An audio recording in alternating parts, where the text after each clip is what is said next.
L'insuline rapide sert à manger, ou plutôt à utiliser ce que l'on mange. Les insulines rapides modernes agissent dans les minutes qui suivent le dépôt sous la peau, ont une action maximale en 1 à 2 heures et n'agissent plus après 5 heures environ.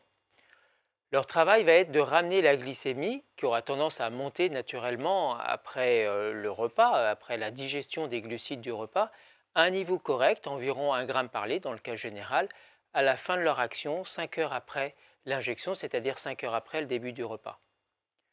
Donc pour régler la dose de rapide, il faut utiliser l'expérience des repas précédents, savoir de quelle glycémie on est parti avant le repas, à combien on monte environ 1 à 2 heures après, et à combien l'insuline nous laisse quand elle a fini d'agir 5 heures après. Les deux plus importantes de ces glycémies, celles qui ont le plus d'informations, sont celles avant le repas et au-delà 5 heures après. Idéalement, on part d'environ 1 gramme par litre, on monte un peu, là aussi idéalement entre 1,40 g et 1,80 g, puis on en redescend et l'insuline nous laisse à nouveau à 1 gramme par litre à la fin de son action. Comme l'insuline rapide sert à assimiler les sucres de l'alimentation, idéalement, il faut savoir combien il y a de glucides dans le repas qu'elle couvre, de façon à ce qu'elle puisse assurer son travail. Calculer la quantité de glucides et faire l'insuline rapide en proportion, c'est logique. Mais c'est un petit apprentissage que l'on fait dans le cadre de l'insulinothérapie fonctionnelle que je ne développe pas plus ici.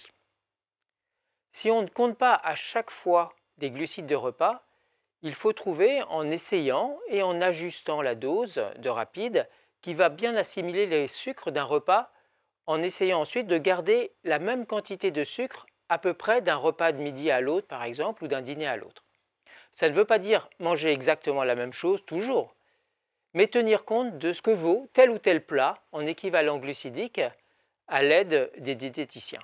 L'insuline rapide sert aussi à corriger des hyperglycémies imprévues, un deuxième rôle qu'on lui confie. Ainsi, on estime qu'une unité fera baisser la glycémie de 0,2 à 0,3 g par litre dans les 5 heures qui suivent environ.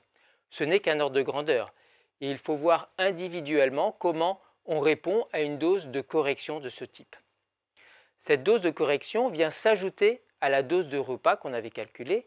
Si par exemple on était avant le repas non pas à 1 gramme mais à 1,60 g ou 1,80 g, ce qui peut arriver, eh bien le correctif s'ajoutera à la dose que l'on avait prévue pour assimiler les glucides du repas comme d'habitude.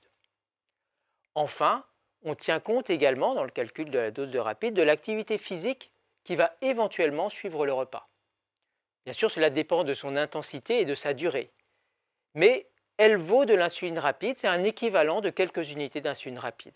On ne peut pas donner un prix à cet équivalent, par exemple dire que 2 ou 3 unités d'insuline rapide seront à retirer de la dose qu'on a prévue au repas si on a prévu un footing d'une demi-heure dans les suites de ce repas.